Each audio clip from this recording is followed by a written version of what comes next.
collect call, one of your 50% of your collect calls that day, you call the president or the head of the CEO of Bear Stearns. The biggest financial event in your life is taking place, of which one, every important person in the world would be seeking your opinion. Number two would be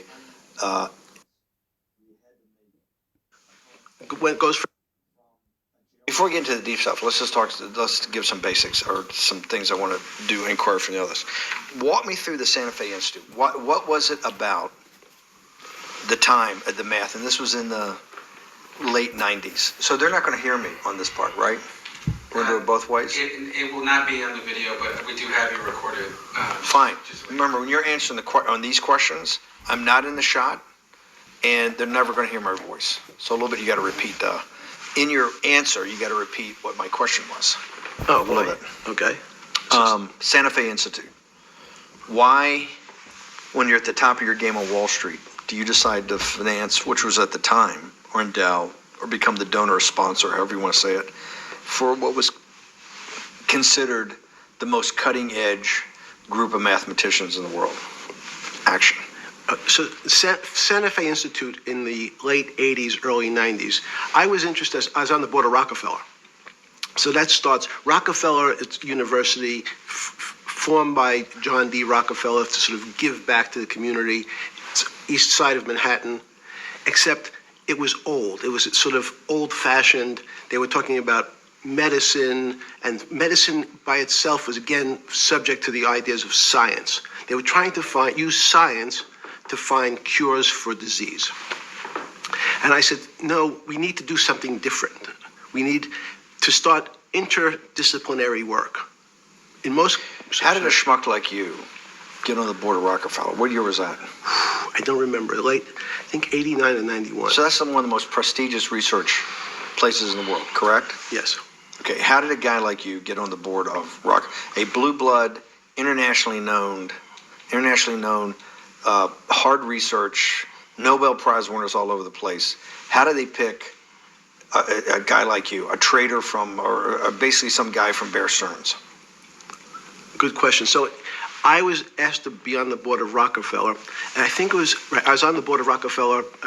There was a money manager who said Rockefeller needs someone with financial expertise because the university is growing and there's lots of new things. You have to, again, we go back to the original discussion the last time. Up until the mid-'80s or sort of early mid-'70s, the most important thing was your name. If you were Rockefeller, you already were considered to be brilliant. If you were head of General Motors, it was your reputation. It was who you knew, who your family was, what was your character.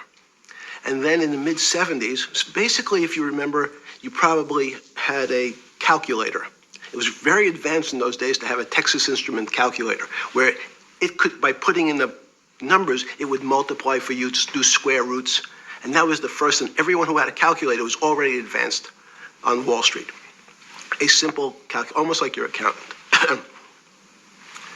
The most important parts of business were really now going to calculations. So it's not only mathematics, but it's things that could be calculated.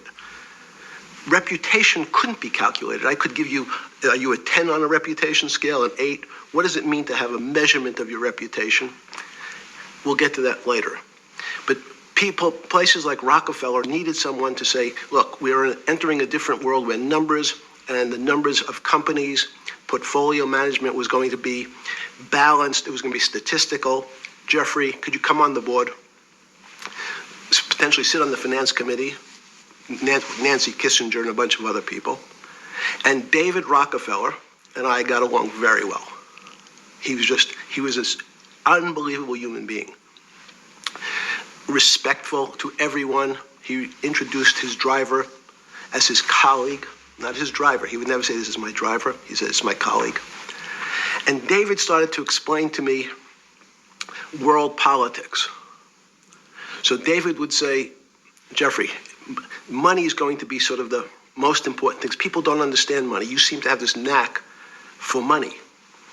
I said to David, tell me about your life. What was the worst and the best part of your life? So David said, when I grew up, everyone knew I was a Rockefeller. They didn't know that my father told me he would not leave me a dime. No money. But every time we went out to eat, me and my 5 friends in school, they would leave me the bill. They would expect me to pick up the check because I was a Rockefeller. And he said, I was chairman of Chase Bank.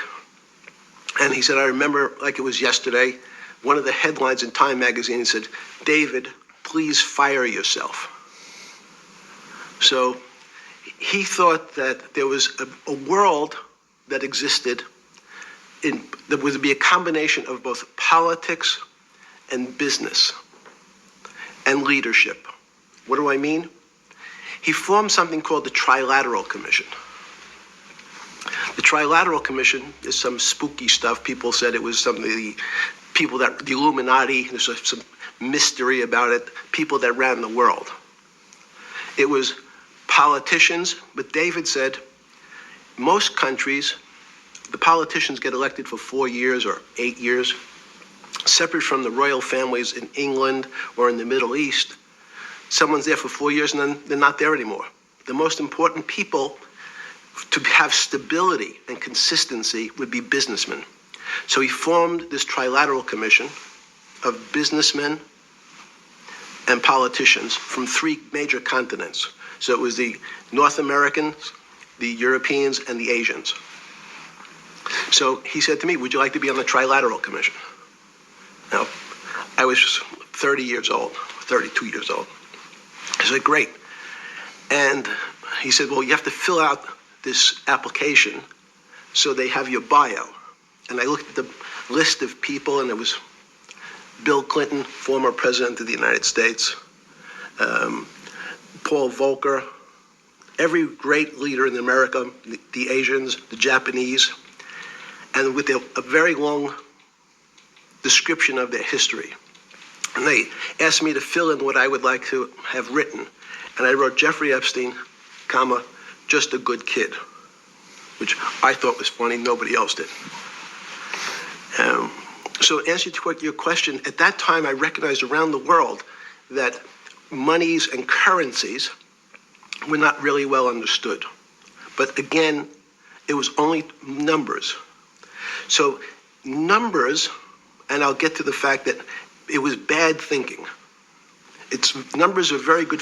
Are most people that you meet, even on the Trilateral Commission, when you meet most people, do you find most leaders financially illiterate, economically illiterate? Most political leaders don't come out of a background of finance. Most political leaders come out of a background of being popular. So in some of the countries, in some of the African countries, for example, they might have been a military person. They were a general. In some of the African countries, they might have been a disc jockey. Or in our country, they would have been an actor. The knowledge of money they don't have expertise, they have no degrees in finance. They really, and this is one of the major problems, their expertise, if they have any financial knowledge, is of their own checking account or bank account and filling in their own taxes. So many world leaders who don't really have a financial underpinning make fundamental errors when it comes to money on a country or institutional level. Let me give you an example. If you, Mr. Bannon, if I said your assets increased last year, you'd say, that sounds pretty good. And I said, what does that mean to you? You'd say, well, I have more money. I guess I'm wealthier.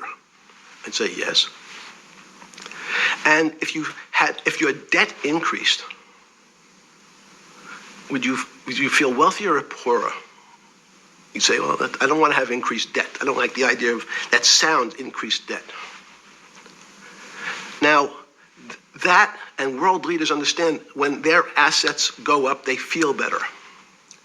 However, institutions like banks, things that people don't really understand are financial underpinnings of banks. When I say your bank, Mr. Bannon, you have the Bannon Bank, you doubled your assets. Sounds good, but what does it really mean? It means people owe you more money. You don't have any money, more money. What? Yeah. A bank's assets are how much it is owed by other people. That's crazy. So if the bank goes from $2 billion of assets to $10 billion, it means people owe it an additional $8 billion, but their assets have gone up. So the terminology of assets and liabilities is different for banks. It's not natural. And what most people, and you ask questions about world leaders, there's many people, I think your old boss Mercer understood, there's a fundamental part of money which is called fractionalized banking. And fractionalized banking is something that finance people understand, and the people on the street, and when I say people on the street, that's where I was when I started on Wall Street, would find it impossible to believe. Impossible. Why? Bannon Bank, I give you $1, just one single dollar. In our system of banking, I would say, okay, Steve, I gave you $1. How much can you lend out to your friends? And your natural reaction would be probably something less than $1 because I want to keep something in my pocket. The way our system works is if you as a bank are holding my dollar, you can lend out an additional $8 or $9. No, it's impossible. I only have $1, Jeffrey. We have something called fractionalized reserves, which is if you have 1, you can lend out 9. That's the way our system works. And so not only do world leaders not understand banking, but the man on the street, my father who worked in the park department, it would be beyond his imagination that people could lend out more money than they actually had in their pocket. Next question. But how did this, in understanding that, when you get on something like the Trilateral Commission, you're on the board at Rockefeller, which is the most advanced research. You get brought into the Trilateral, which is the elite of the elite. How, since you're only at that time 30-something years old. 8 years from teaching at Dalton, right? You're a Dalton. No, 10 years. 10 years teaching at Dalton. Yes. Walk us through. I mean, put us in the room. Walk me through exactly what it felt like. What it felt like being on the board at Rockefeller. You got these Nobel laureates, and you're sitting there making decisions, and you start to meet these people at Rockefeller. Now you start to meet these people at the Trilateral Commission. What did it feel like? It's a great question. So what did it feel That's like? what I'm in the business of asking. Yeah. What did it feel like meeting some of these people like Kissinger or Rockefeller? And those were two extraordinary people. But in general, I think the question, the people on Wall Street, I tell the story, the first day, one of the first days when I was in Wall Street, someone said to me, would you like to buy ATV? And I was looking in the brochure and I couldn't figure out what stock had a symbol of ATV. And when I finally said, well, I can't find it. And they said, what's the matter with you? Do you want to buy ATV? Which is, he was selling hot televisions, stolen televisions from the floor of the American Stock Exchange, referred to in common parlance as the televisions fell off the truck. So I knew what that phrase meant from Coney Island. But what I found was most people, be it in business, in normal life, or in the world leaders, don't really understand money. It is something they think about. They have a sense of what it is. They certainly want more of it. But they also make statements like, we want more money, but we don't want more debt, which just shows a misunderstanding of what money at its core really is. So most people don't, they want to make it, they want to save it, but to understand it intimately is not a normal characteristic. At the first Trilateral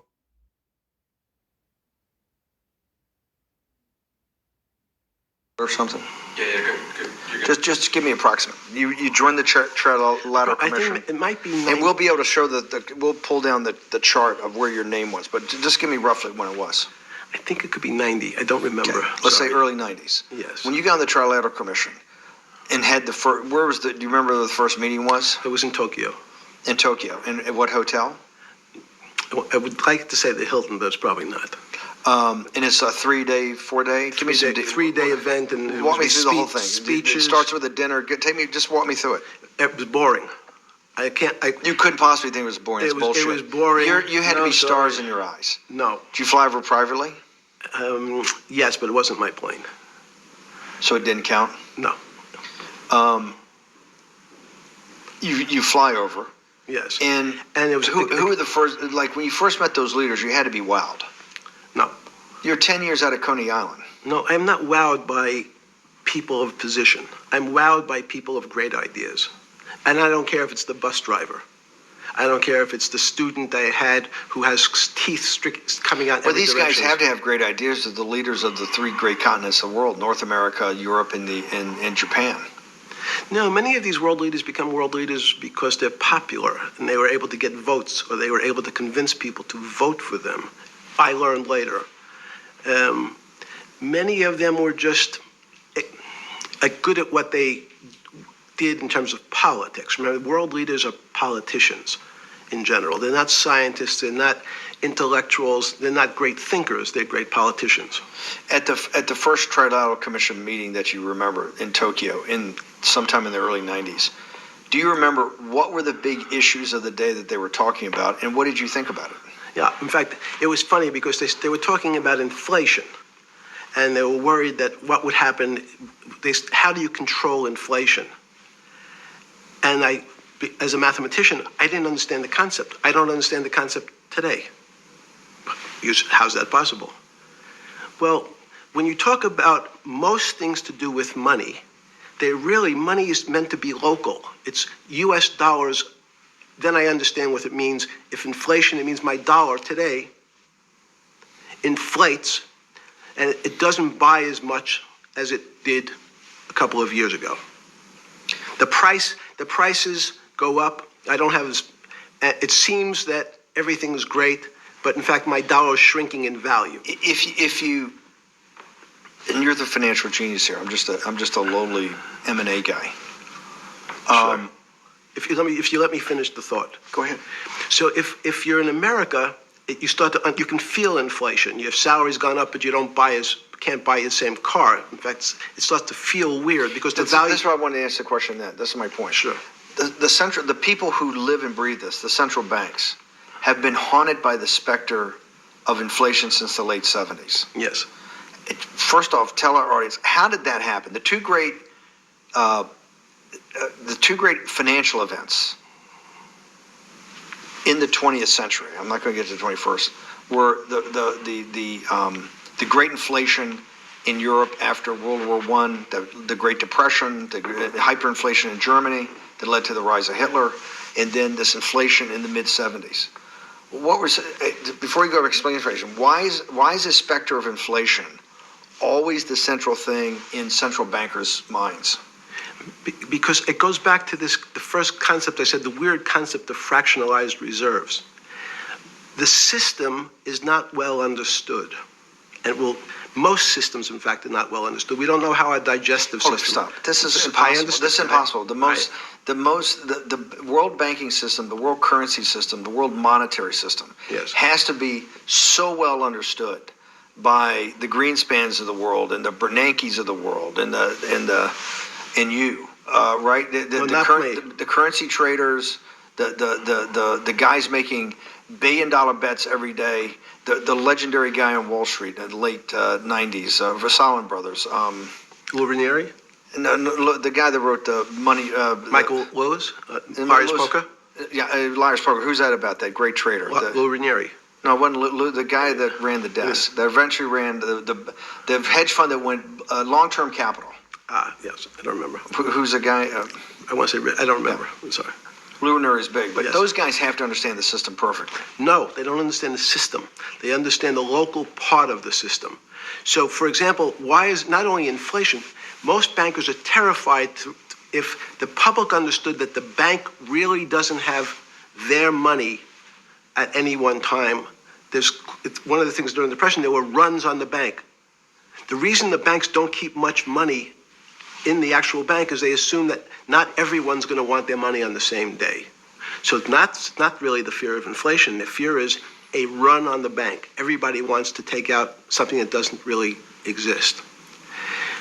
Inflation is tied to interest rates. It's a more complicated example.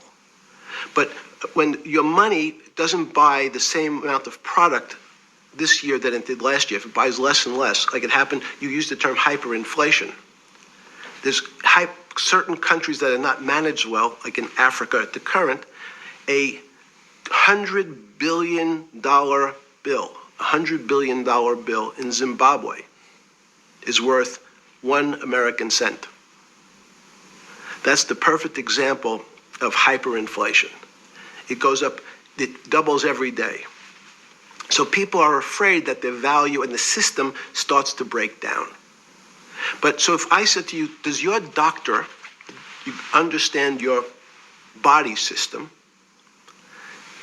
You'd say, well, I hope so, because I want him to keep me healthy.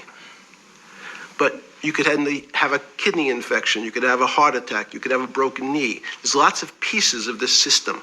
And in fact, when you ask the question, very few doctors understand your entire body. There's a specialist for your knee, there's a specialist for your polynoidal cyst, there's a specialist for your head, and now we have specialists in different areas. So and I'm going to get to your first question about Santa Fe Institute. The world economy and your body are both comprised of little systems interacting with each other and making one big system. This is what's stunning for all the little guys out there, the populist movement, the little guys that haven't had a pay raise in 30 years. They think that these elites, have everything. The guys in the room making the decisions, the party at Davos guys. You're sitting there, and you don't think many people today really understand the complexity and really all the moving pieces and how they interconnect to the world's financial system. No, not only don't they understand the complexity, and that goes back to Santa Fe Institute was an attempt of trying to see if there was a way to mathematize, formularize, or algorithmically understand what the term complexity means. That goes back to the original question. Complex systems are complex by definition. But there's not necessarily, it's not one level of complexity. We might say, well, our fingers are complex, the movements, the muscles of our hands, but it's not as complex as the blood system. Now I have a circulatory system. I have systems on top of systems, so that there's no one group or person that really understands the way the body works. There's no one group that understands the way the financial systems work. You might understand U.S. bond market. Now, you've asked about the trade of long-term capital. That was a bond fund, very small part of this very complex system. So the goal of the Santa Fe Institute was to see, is there a way to somehow understand how complex systems interact? Fast forward, Steve, to today, where Google and these other engine companies, the other tech companies, are trying to build artificial intelligence. The strangest thing that they found, one of the strangest things, is that the systems that they design, this artificial intelligence, which a lot of people have heard about, is they design a bunch of systems. They're called neural nets. The term simply taken out of brain work, neurons in the brain. Nets because they actually look like a net. They put in some inputs. The computers work, spit out an answer. Sounds normal to you. It's because you're thinking about that calculator you had in 1976 on your desk. When you ask the person who designed the system, how did it come to that answer? How did your neural net, can you show me the calculations? They say, no, we don't know. We don't know how the thing we designed actually came up with that answer. That's pretty strange. They take the same neural net now and they put it in front of a video game. No learning, nothing. They said to the computer, they say, sit in front of your video game and learn how to play. It seems the computer learns better than any human in history, faster than any human in history, beats any human in history. But when you ask the designer how did it do it, no one knows. It just did it. So that's the first little touch of things that we already have gotten to a place where we don't understand it, and we built it. On Sunday afternoon, September 14th, 2008, where were you? Sorry. It was the night they put Lehman Brothers in bankruptcy in London. I was in jail. Seriously? Yes. So the financial crisis of 2008 happened when you were in jail? Yes. Oh, this is going to be so amazing. This is going to be so amazing. I take it you didn't have your Wall Street Journal dropped off to you in the morning, your Financial Times. No. How did you hear about how did you hear about, because I want I forgot about this, but yes. I'm trying to get, this is going to be amazing. This is, let's go back and do that again. Sunday afternoon, because I want to find out about people, the geniuses understanding the complexity of the financial system.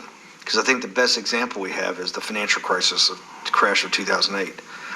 Sunday afternoon, September 14th, I think it was, 2008, is when they were working feverishly in Midtown Manhattan at the Lehman Brothers offices and at various law firms around town, and with the Secretary of Treasury in the Federal Reserve, what they're going to do with Lehman. They decided they weren't going to save it. And so they prepared to put it into bankruptcy at the open of the market in London the next day. How did you hear about what was going to happen to Lehman Brothers, and what did you immediately think when you heard they was going to be put into bankruptcy? I'm glad you asked that question. I was in solitary confinement September 14th. And again, some of the public stories about the wonderful time I had in jail and my work release, which didn't come till months after. I'd been there since June in an 8x10 cell with a bed in the back, a 6-foot bed in the back, a chrome sink with a toilet attached to it, and a little piece of metal sticking out that was supposed to act as a table. Now, since I was in jail, there were no books. Why? There's no library. No library, but you're in jail. No, I was in jail, not prison. So in jail, I was in a place what's called the Special Housing Unit, which is for the roughest, toughest, meanest people. They had put me there, they said, for my own protection. So I was in a 8x10 cell with a little slit in the door where they would serve my food on a tray about 9 inches by 4 inches. And then as soon as I finished eating, they would take the tray and close it down. And one of the guards said, "Do you understand there's Wall Street's crashing. I'm worried about my pension fund. What should I do?" And I said, "Sorry, Wall Street's crashing? What's happened?" And he said, "There's some crisis and some companies are going bankrupt." I said, "Are you sure?" And he said, "Yeah, it's all over the papers. We're all terrified. We're going to lose our life savings because we have either a 401k or our pension funds. We don't know anything about money. Mr. Epstein, can you tell us, like, what's going on? Am I going to be able to afford my children's education? Am I going to be bankrupt like this company called Lehman Brothers?" And there's another company in the front page today called Bear Stearns. "Oh, no," I said. Why? Because that's the company I was a partner in. And in fact, that was a company I had a very large investment in. So, as a great story, I didn't have my Wall Street Journal, but in the early mornings, you're allowed to make 2 phone calls, collect. And when you pick up the phone, you can dial a number, and when the person picks up, they say, "You're getting a call from the Palm Beach County Jail. Will you accept reverse charges?" And the person either says yes, and the call goes through, or the person says no. The person I had called was Jimmy Kane, the president of Bear Stearns. And I said, "Tell me what's going on." And so that my knowledge of the financial crisis happened with Jimmy, who was at the center of the storm, telling me about what Lehman had gone under, and they were trying to figure out a way, should they bail out Bear Stearns?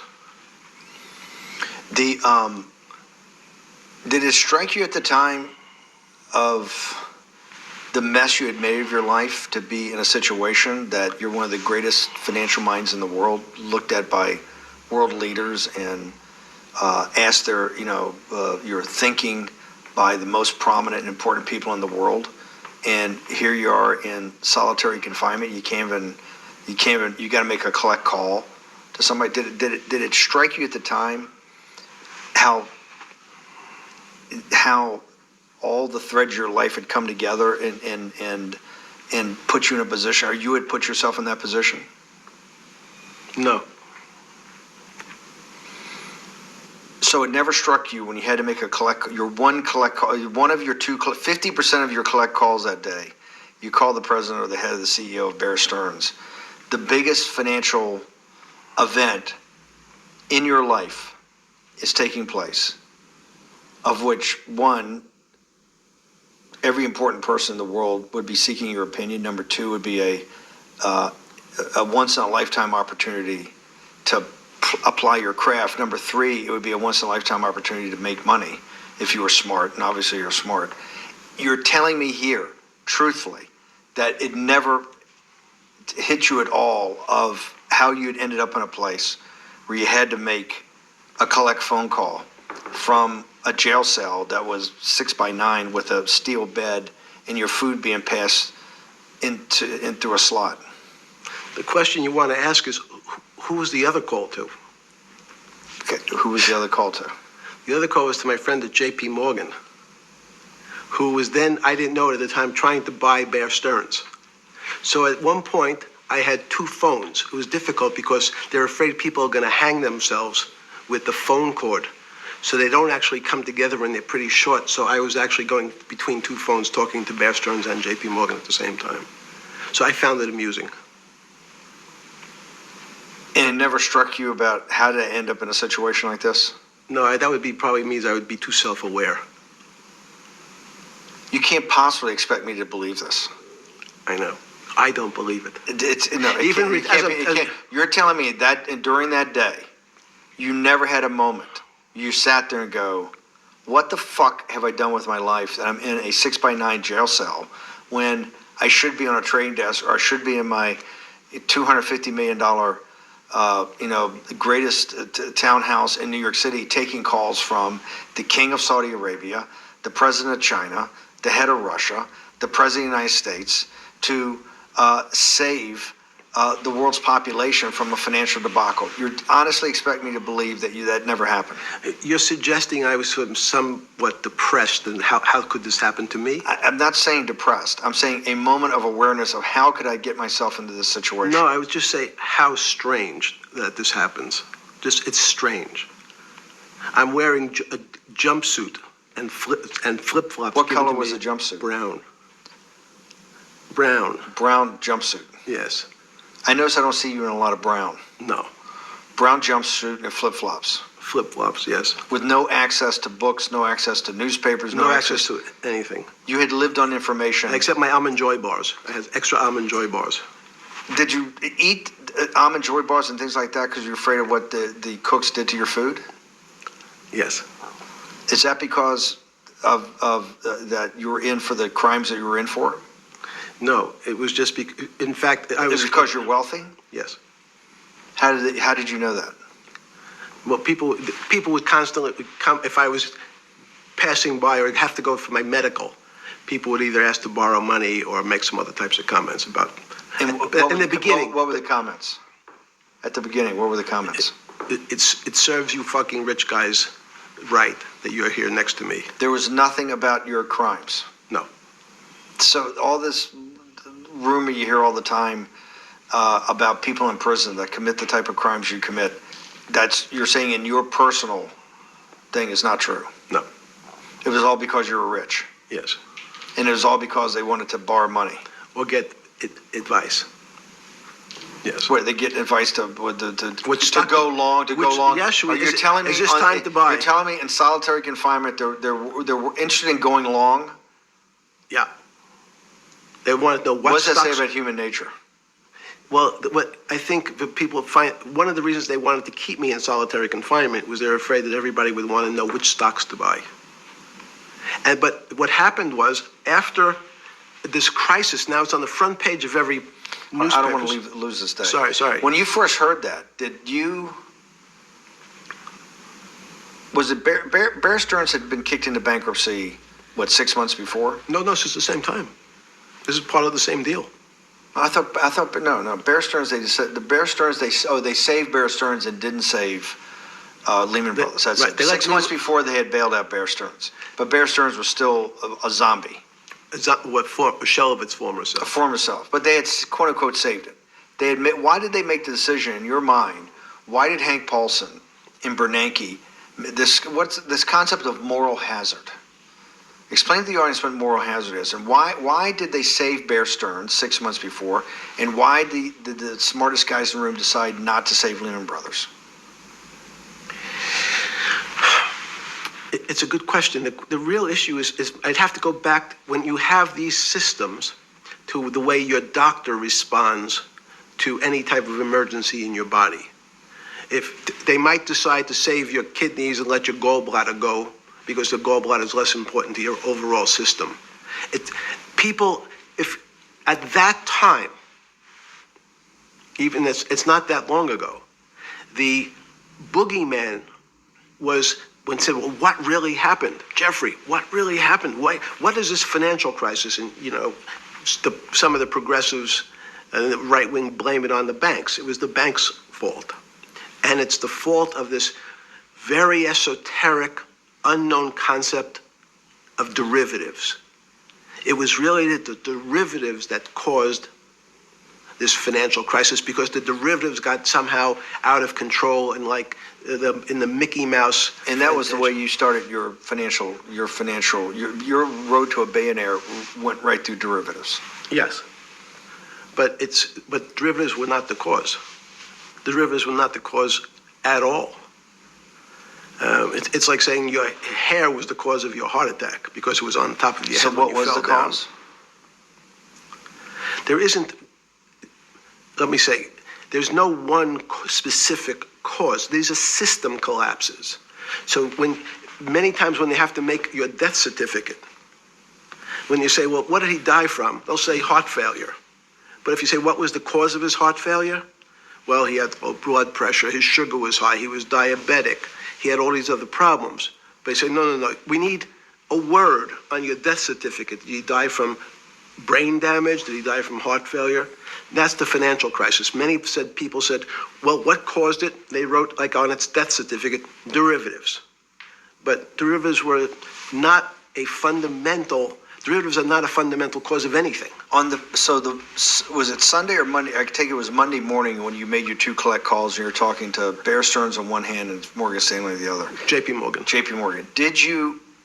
That was Monday morning. Did you, Jeffrey,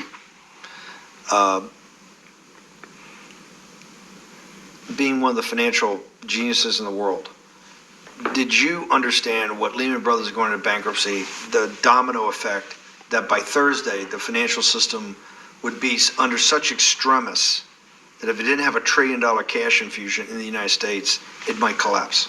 Did you know that at the time? Did you view that at the time? Yes. You did? Yeah.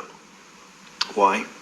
Again, I don't want to bore you or the audience with the idea of it's a medical procedure, but you had system failures. So you'd recognize that if I said to you, did you realize when your father was on the ground and he was clutching his chest and he couldn't breathe, it was a bad situation and he could die. That's how I saw it. Did you immediately think about the commercial paper market? I mean, the mechanical triggers that actually you had to blow through these circuit boards. Did you know the circuits? Did you understand the circuits? Or did you have a concept of the circuits that were going to get blown through? Yes, but only because of an analogy to a body. And in fact, from my telephones against the wall with my little metal wires, because the next day I talked to another person in Washington about the issues of what I thought was happening, and I made the same discussion about They were at the Treasury Department? Yes. So in a 6x9 cell in the phones were outside the cell in Palm Beach County, California, West Palm Beach, Florida. West Palm Beach, Florida. That's what you juice diet. West Palm Beach, Florida. West Palm Beach, Florida. West Palm Beach, Florida. You're making a call to Washington D.C. to talk to some deputy's secretary of Treasury. Someone in Treasury. Right, someone in Treasury. Right.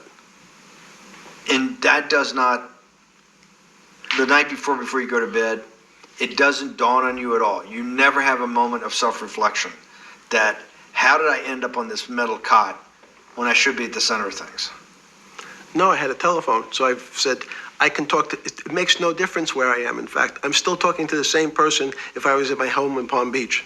But I'm here in Your jail. home in Palm Beach. I can dial my own phone. That's bullshit. No, but you can also make 1,000 phone calls. Here you got to make one, and he's got to take. Think how much better that was. I had to decide who was the right person to call. That was unusual for me, because I would have called 20 people. And before. what was the advice you gave him? I said, you have a sick patient, and it's very much like a sick patient in the emergency room. You can't think about it like your car. People in normal walks of life think about money and things as a machine.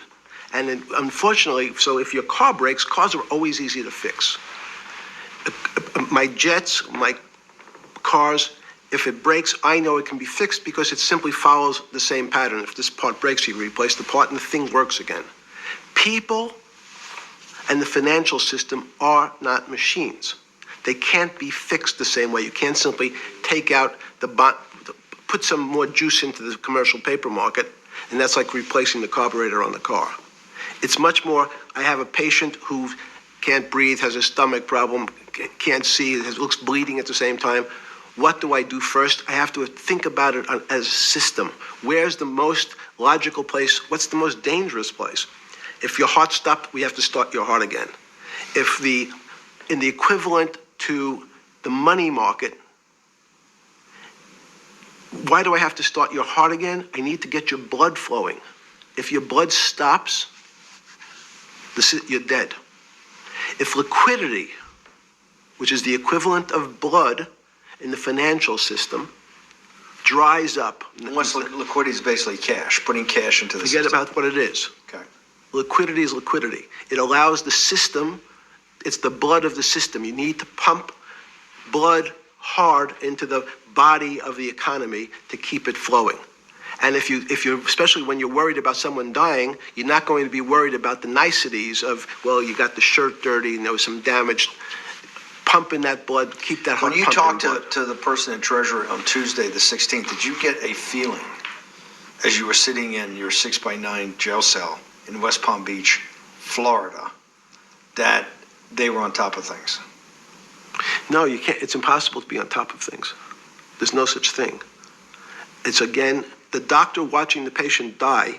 You hopefully have some confidence that he's seen it before. He recognizes that there are some steps he has to take first before he bandages the guy's finger or worries about what shoes he has on. So you hope that the people in charge, your doctors who are working on the emergency patient, have enough experience and, frankly, judgment to try to keep the patient alive. Did you think that they had those things, patience and judgment? They had pretty good judgment, and you needed a lot of luck, just like in the dead patient. You need to, hopefully you put that blood in and it's not too late. And you make some mistakes, but you have to know you're going to have to give it a shock. In the run-up to the September crash of 2008, yeah. I guess you weren't occupied with finance. That whole summer, how long had you been in jail? Went to jail June 30th. So the entire summer? Yes. Before you went into jail, you were still very active in the financial markets? Yes. When I say active, you trade currencies every day, you trade stocks every day. When people, I don't do any. Someone like you, or you give advice to people to trade stocks or trade currencies. I don't trade every day. I think that's like Woody Allen said. You can't beat the bank. So I try to pick my spots. George Soros picked his spot when the pound collapsed. This would have been a great money-making opportunity that passed me by when I was in jail, but that's not how I think. In the run-up to that, in the spring of 2008, that's when Bear Stearns got in problems, I think, in the spring of 2008, and they decided to bail it out. Did the Bear Stearns guys talk to you for advice at that time, when the big crisis in Bear Stearns? No, but see, again, unbeknownst to most people, and it's easy to blame people for the financial crisis, like you'd blame someone for giving your father the drink before he had his heart attack. But what really happened, the real enemy of the finance system was Bill Clinton. And if you ask me what and who caused the financial crisis, I would tell you it was Bill Clinton. Because of what Bob Rubin and he did to deregulate the financial system? No. Because as of the last time we had our 60-minute interview, you talked to me about home ownership. And you asked me whether everyone should own a home. And I told you, no, it's too risky. So the financial collapse of 2008 is because of hardworking African Americans, Hispanics, and whites who wanted to have a ownership stake in the society that all rests on their shoulders. They're the culprits. No, not at all. Okay, then I didn't say they were the culprits. I was pretty clear it was Bill Clinton. Okay. And why was it Bill Clinton? Because Bill Clinton wanted to get votes from those people. And he sold them the idea that instead of renting in a house, and historically the values of houses have gone up, and he said, you guys in these local communities who haven't been able to afford a house before, I'm going to show you a way. I'm going to give you a way, because I'm sure I'll get your vote, that you can own a house, because I want your vote. So what we're going to do is I'm going to let you buy a house, Mr. Bannon, when you really, you're right on the border, maybe, or not even on the border. Your credit is not good. Okay, let's be honest. And it's not my fault, it's not Bill Clinton's fault, but if whatever happens, at the moment your credit score or whatever it is, your credit's not good. Now, normally, you come to me and want to borrow money, I'm a bank, and I say, I'm sorry, Mr. Bannon, I can't lend you money because your credit score is not up to where it needs to be.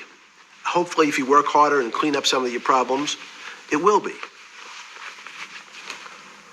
But no, what I say to you is, I'm going to figure out a way to lend you, not give you. I'm going to lend you money anyway, though you don't have a good credit score. And don't worry, I'm going to get rid of the term that you don't have bad credit. Bad credit sounds pejorative. You don't want to be a person. Sounds judgmental. Yes, sounds judgmental. So what we're going to do is we're going to call your credit situation subprime. Oh, nobody knows what that means. Subprime. That means prime is good credit. Subprime is not good credit, less than good credit. So we'll call it something that people really won't follow, and we'll tell you what. We're going to have people lend you money, though you are a subprime borrower, and I will figure out some government agencies to guarantee your loan, though I don't think you're a good risk. So the banks say, no, we don't want, initially, the bank said, sorry, this is too risky, Mr. President, for us. We're in the business of managing risk. It's not our money. It's the hard-working people's money sitting in our bank. We can't lend to people whose credit is not prime. You're asking us to lend to people who are subprime. And he says, here's the key, if you don't, Mr. Bannon, I'm going to make sure the Justice Department charges you with discriminatory lending because you refuse to lend to my subprimers. In business terms, you should never lend to. But what we'll do is I'm going to form an agency called Fannie Mae and Ginnie Mae, just another agency names. They'll guarantee your loan. So don't worry. Don't worry. You don't have to pay it back anymore. Even though and maybe you don't even have to work as hard anymore. That's probably a harsh statement, but these players, these two big firms, Fannie Mae, will guarantee the fact that that bank will receive its money. Now, the bank says, wow, best deal in history. I refused to lend to Mr. Bannon, but now he has the big brother, his Uncle Sam, He went to his Uncle Sam, and Uncle Sam says, I'm guaranteeing it.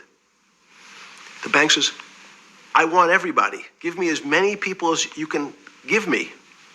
Because Uncle Sam is the best credit in the world. Not only that, it's the United States government. We'll take it all. We'll take as much subprime as we can handle, because it's the best investment for the moment. It's a strange investment because it has politics that has inserted its way into the numbers. Politics doesn't belong in the markets.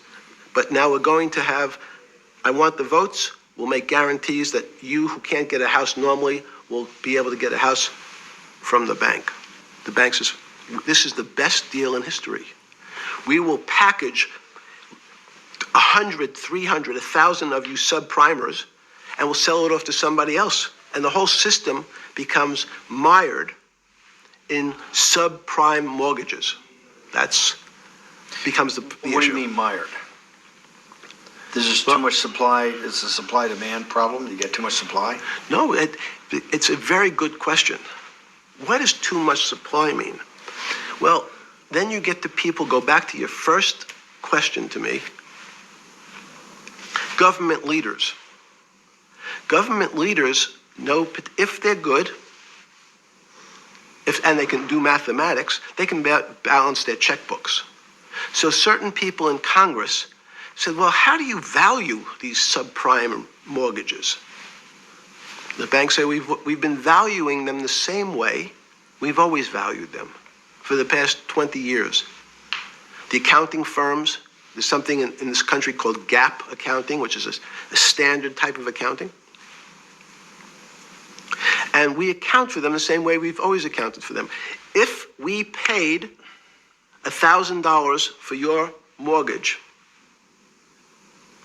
last night, when we put it on our books today, we're going to say its value is $1,000.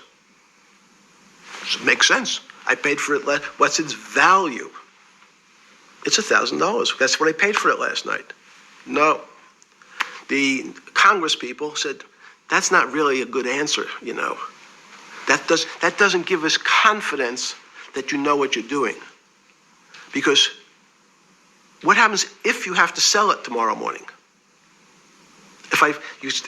Something's happened and you have to sell it. Remember, there's kinds of stress tests. Would you be able to value it at what you paid for it the day before? And Wall Street says, that's not the way you can think about this. This is crazy. We always value things at the cost from the day before. And they changed the accounting method. In essence, to say, not what it was worth yesterday, but if I have to sell, what would it be worth? That's impossible. So what happens is, every bank now has to value something they bought yesterday at lower than they paid. Never before in 20 years did they have to do this. So something they bought at 1,000, on their books was 1,000, is now 990. That starts to, you asked the question about what did I start to think about. Something's 1,000 and 990, this person now has to value it at 980. When did you first start to get nervous, understanding Bill Clinton and all this? Did you change glasses? Yes. Okay. I changed shirt. I saw that black. Are you okay with the? Yeah, great. I think we're gonna have all kinds of changes. I'm experimenting. Yeah. Okay. When did you get a feeling? Did you ever anticipate before it happened something like 2008 could happen? No. How could that be? It's the word I can beat it to death. Is that it's very much like would I anticipate I'll have a heart attack tomorrow? Unlikely. Was 2008 a heart attack or a stroke? Debilitating. It's a better. It was both. But why was it both? Because, in fact, as I said, the blood was getting dried up in the system, and the head, which is sort of the central bank, wasn't working. So, to some extent, it was a combination. It was a crisis. Did you see that building up over time? It's always been lurking in the background. I mean, if you have an older parent, would you say it's possible. Did you anticipate him having the heart attack today? No, you hope things are going to go better and maybe they'll fix it up. The system was getting too complex, and it wasn't based on derivatives, because what people keep forgetting, and as I was just explaining, Wall Street and in many professions, including Wall Street makes it sound complicated. They don't want the little guy to understand what they do, because they make so much money and they don't do very much. So they couch it in words like derivative and stock options and commodity futures and different types of contracts. It's all everyone is capable of understanding it. It is not complicated. But Wall Street, because they make so much money from doing fairly simple things, needs to make it more complicated than it really is.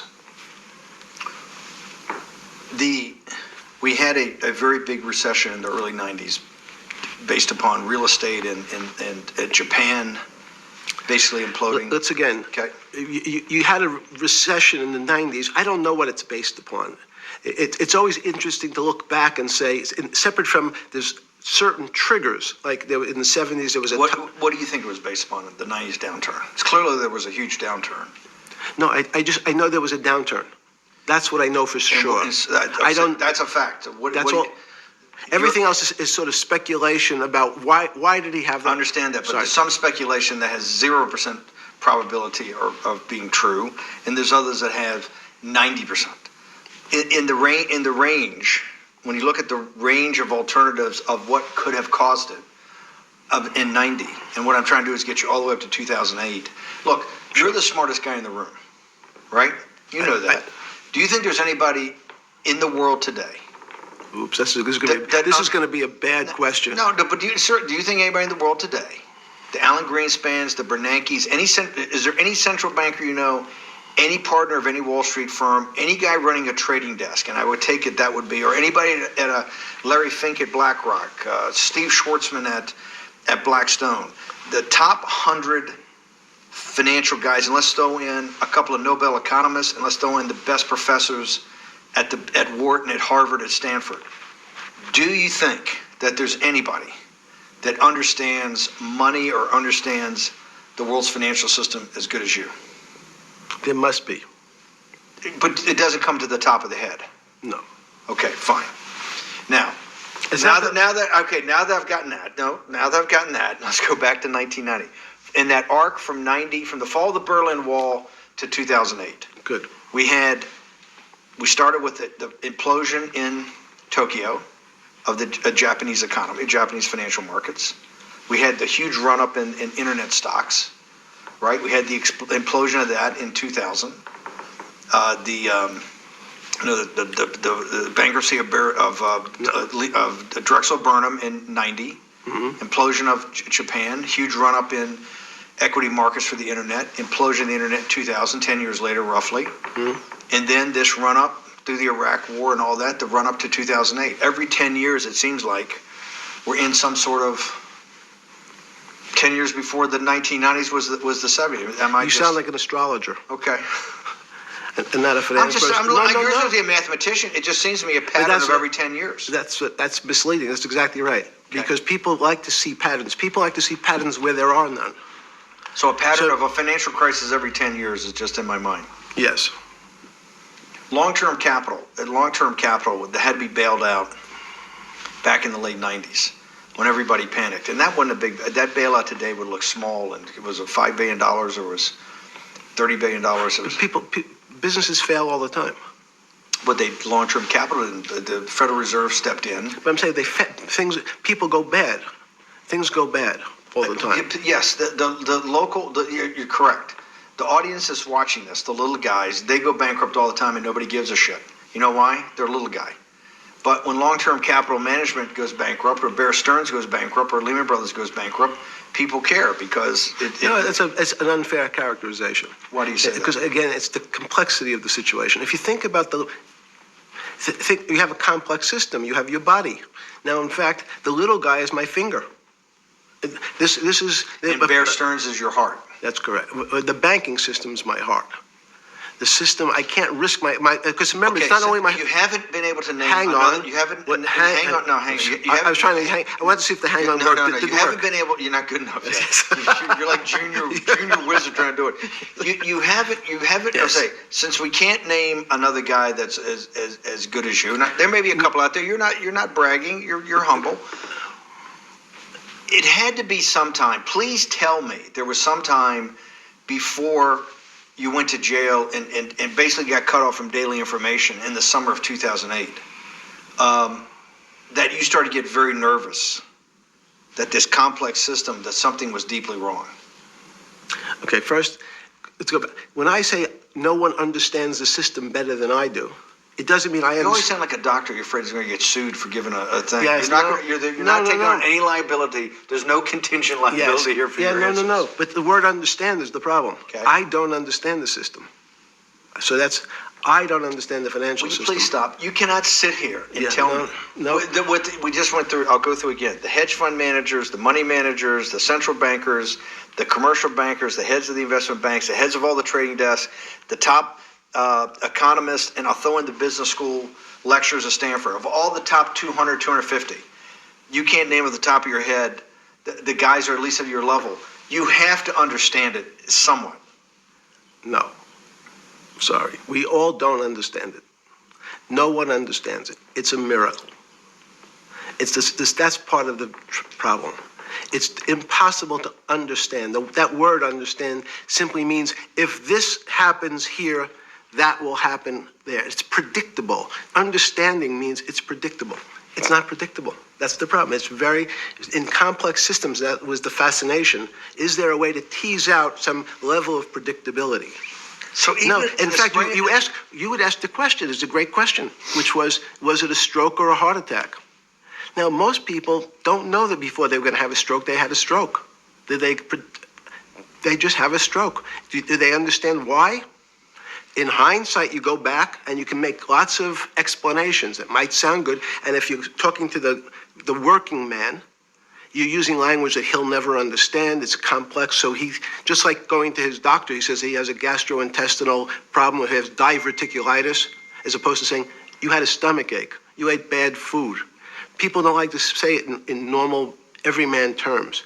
The system had a stroke, but we don't know why. But you just, okay. Hardworking people, and there's a great social benefit, would you not agree, with having people having ownership in the system? When you say ownership in the system, it doesn't mean. Let's start over. Okay. So flip Sorry. over your phone too, because Yes. I don't want anyone to see Yes. on your phone. So maybe flip it down or something. Yeah. Yeah, who knows what the fuck comes up with that phone? That's correct. Which one has sent you? KSA. I can't not believe I've got the magic moment when you're in fucking prison or jail, wherever the fuck it is, It's in crazy. solitary. Now, there's a funny part to that we missed, which is said. Go ahead, tell it. The funny part is what you asked me. Is there anything funnier than that? No. For black humor, it's I don't make any black comments. Sorry. You asked me what I was wearing. That's right. You're too wrapped up in the Me Too movement. Yes. So I was wearing a brown jumper and a brown pair of pants given to me by the jail with the word trustee on the back. Because you had qualified to be a trustee? Well, the funny part was it was spelled Trusty. So I wasn't really sure. I'd been a trustee in many different operations, but it was the first time it was actually printed on my back and spelled incorrectly. Probably had a higher level of being a trustee at that than you had at all the boards that you were trustees, right? Yes, because as the trustee meant you get two devices to clean your toilet as opposed to one. Yeah, but it also meant that you had some sort of personal fiduciary own responsibility for oneself, right? In the jail? You mean? Well, that's what being a trustee is. That's where they give you two. Yes, you get two cleaners. I was a trustee in the jail because I was able to teach some of the kids to help them get their GED. So that's how they gave me a trustee job. There's no time. I got to go back to this because I'm like a dog with a bone in this thing. Yes. You can't. There's something deeply fucked up with you. at least something. Well, we know there are things deeply fucked up with this. You will get through in this film, Right. but you cannot possibly have sit there knowing that you came from nowhere, knowing that you went to the very top of what is considered outside of science and maybe physics, the thing people most admire because it's like alchemy, understanding high finance. To sit there in what will be the defining financial crisis of our time, like Black Friday or Black Yes. Monday, whatever it was in the Great Depression, and be there at that exact moment, triggered in part by a firm that you used to be a partner in and knew intimately well, and it created much of your initial net worth because of, and know that you couldn't, someone who lives on a phone, right? Yes. Because you do live on a phone, right? Correct. You had to make just 2 collect calls. You cannot tell me sometime during that day you did not have that conversation with yourself of how the fuck did I do this to myself to put myself in West Palm Beach in a 6x9 cell with a metal fucking bed with a brown shirt that said trustee spelled wrong. So did I find it amazing that I was there? That's a Not better- amazing, and I don't want to say it was not funny. Oh, I thought it was. I wasn't funny. Right. But Not amazing. no, it was incredible. Incredible in what way? This- Incredible, like how do I do this to myself? No, it's as incredible as me sitting here in this house. They're both just 2 sides of the coin. That's how I think about it. That my life today is incredible. Do you consider yourself a stoic? No, I consider myself a hermit. Stoics are not very happy. Being a hermit then, being in that 6x9 cell, being in the cell qua the cell was not the problem, right? Correct. What was the problem? Eating the almond joy bars. Because you couldn't eat the food. No, right. But remember, my life is. Did that ever strike you that I can't eat the food because somebody might have done something to it? I gotta live off an almond joy bar, 1 a day or 2 a day or whatever. How many ever sneak in a day? No sneaking in. Your 1 almond joy bar, it did not hit you at some time? How the fuck did I do this? No.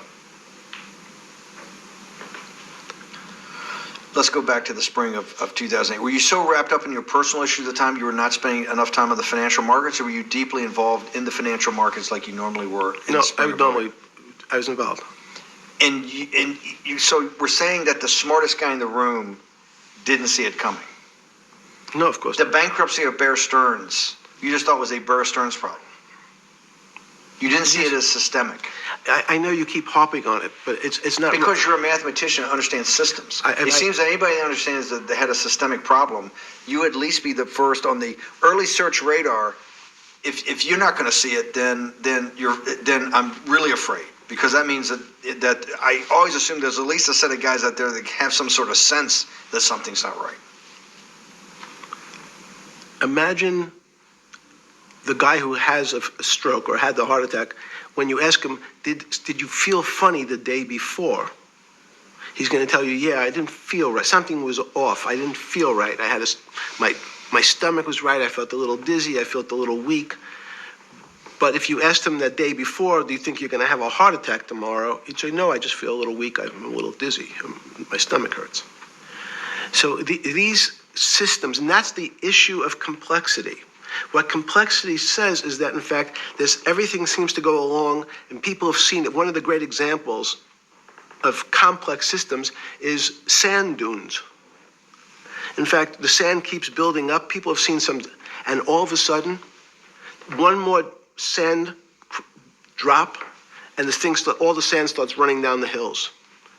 That's the way I see the financial markets. But you funded Santa Fe in the early 90s or late 80s? I believe it was early 90s. I can get back to you. But early 90s, Santa Fe was funded for the study of complexity theory.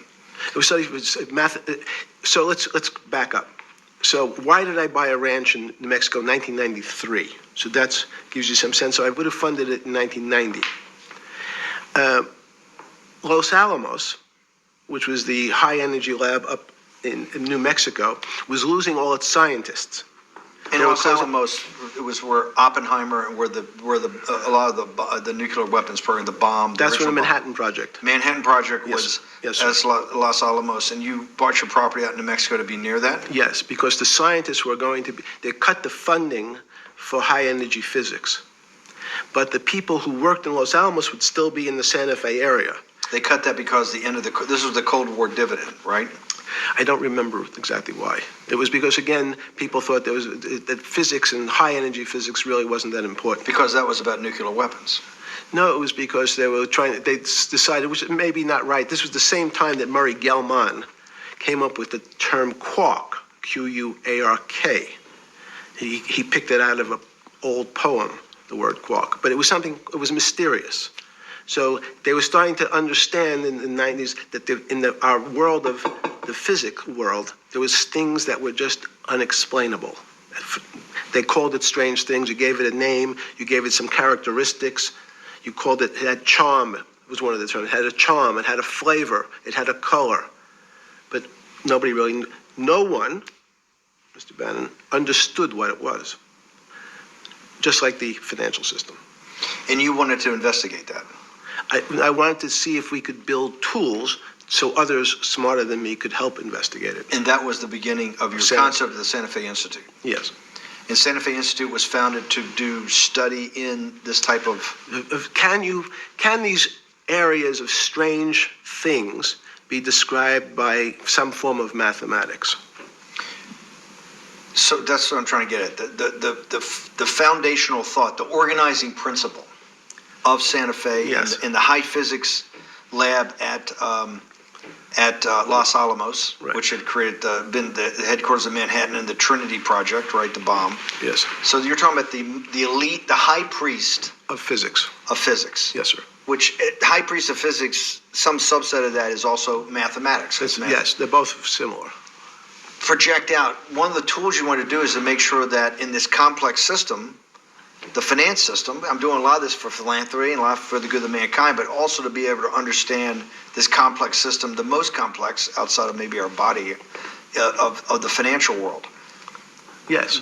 Did they create tools, or were you smarter in then the mid-aughts, 15 years later, than you had been then because of work that was done at Santa Fe? No, it was great. But in fact, most of my philanthropy in the area of can you describe things that appear to be unexplainable by mathematics, and can you fund people who have new ideas? And unfortunately, when someone thinks they've been able to, there was a man, Stuart Kaufman, when they think I figured out how to be able to predict the unpredictable, what appears to other people to be unpredictable. But my system, in those days it was called genetic algorithms, can predict what things will happen, and they all want to make money.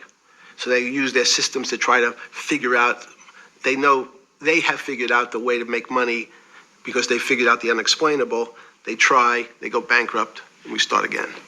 So with a cold view, what I've come to realize is that the attempt to mathematize, formularize, or what in your prior world, to understand what really is, in today's world, still unexplainable, is impossible. They're miracles. Your first head of Santa Fe was Christopher Langdon, I think. Langdon from Australia. But Murray Gell-Mann was the funder. He was the rock. Yes, he was the rock. He was a Nobel Prize winner? Yes. Yes, and a wonderful guy. He came out and helped us with the Biosphere 2 project. He came with Chris Langdon. Yeah. Chris Langdon was the operator, the day-to-day guy. Chris was doing artificial life. Right. Murray tried to lead his own artificial life. Yes. When Chris came to Biosphere 2 for the first big conference we had in 1994, he was one of the most impressive guys there among all the world's elite. Kew Gardens, the Lawrence Livermore lab, the labs at Sandia, all the major universities, Lamont Doherty, all the big Earth observatories, Woods Hole. What set Langdon apart, I thought, and the reason I invited Santa Fe to be part of it, was Langdon actually made a presentation that everything, and he was making this to scientists, a lot of marine biologists, a lot of people that just beginning, Wally Broker and people who were just beginning the study of climate change, at that time called global warming, that he made this compelling presentation that everything's really mathematics. Yes. It's all just back to math. And you have to, all these experiments you do, you're not, one of the reasons they're not considered by the high priest in physics as being real experiments is that they don't have a mathematical basis to it, and everything has a mathematical basis to it. Langdon seemed like a radical visionary. What happened to that concept? You go back 350 years. So you have Isaac Newton, you have Leibniz. From move forward, you have people like Heisenberg and Gödel, and what every one of those mathematicians and philosophers came to understand is that there's numbers can describe certain things, approximate certain things. But in fact, trying to put measurements and numbers on other things that are really unexplainable is folly. It's so 300 years ago, they said that unexplainable realm was God. And people who attempted, in fact, to explain the unexplainable, who said, yes, I understand the unexplainable, were charlatans, they were the occults, they were the astrologers, they were the con men. Alchemist. Yes, well, no, alchemist was, in fact, they believed that there was a way to transmute one metal into another. In fact, they always wanted to see if they can create gold. There's no reason, if you think about it, they recognize that one metal is different than another metal because it has some additional pieces to it. It has additional neutrons or protons or electrons. So because they thought it was a machine, they believed it was a machine, if I can take 5 protons and add 5, that gives me 10, I should be able to get gold. Move everything around inside these systems, the molecules transmute one molecule into another, and if this molecule I've transmuted it into is gold, I'm a rich man. It's back to money. But there's something strange happens. Isaac Newton says, this is really weird. If I want to push a ball on the table, I have to touch it. Maybe I have to blow on it. But I actually have to push one side of the ball or the book to move that side. I'm pushing here, and obviously this thing is what appears to us humans to be solid, so it moves as one thing. But the only way to get something to move was to touch it or put a force against it. Okay, seems to make sense. Everybody has that experience. I want to lift a glass, I lift it. If I want to push a ball, I push it. If I want to pull a ball, I pull it. But he recognized when the ball fell off the table, it went in a different direction. How's that possible? Nobody pushed the ball down. And he says, this is crazy. Why did the ball go down? I didn't push it. I just let it go. So someone's pushing the ball, because I know that I am confident that the only thing that gets something to move is with a force that pushes. So there's a force that's pushing the ball down. In fact, he called it gravity. He measured how fast it was pulled, but never was able to explain why it happened. How is it? What is gravity? It's this. Everybody says, well, why did the ball fall to the ground? Because gravity took it. But what's gravity? That's, as Feynman would say, that's the name of the thing. We have no idea what it is. This goes to Santa Fe. They were trying to explain the unexplainable. Can we figure out a way to predict the stock markets using these types of chaos complexity? Before we get there, let's walk back through it. Let's go back to Newton. Sure. Pre-Newton and then Newton. What did Newton solve that for millennia up to Newton had not been solved? And then I want to go forward all the way to Santa Fe of what they were trying to solve. Let's start with just 2 or 3 of the basic guys, but let's go with Newton. What pre-Newton, it was what? And then why is Newton such a genius? And such a I think mathematically they told me one time, or I've seen there's been 115 billion people roughly that have lived on the earth. And of that 115 billion, Are you sure that's a number? That sounds very high. We only have 7 now. I think in the history of the earth, I think I'll pull up the stat for you, but I think it's 115 billion people they figure. That probably is inflation. That's why you have lived on Earth. But he's one of the handful of the most important. What did he solve for? Why is he so important for how we live today? And then we want to go through Leibniz and the other 2 or 3 other major ones that get us to Santa Fe. Well, it's a long journey. This is the heart of what we're trying to do. Let me take a bit of a detour just a second. What if you went to high school and the last year in your high school you took calculus? So Isaac Newton sort of invents calculus. Well, that sounds invents. Mathematicians to torture seniors in high school before they graduate. Yes, but obviously no. Yes, the answer is yes. Certain people could never do calculus. Why is it? Why is calculus so?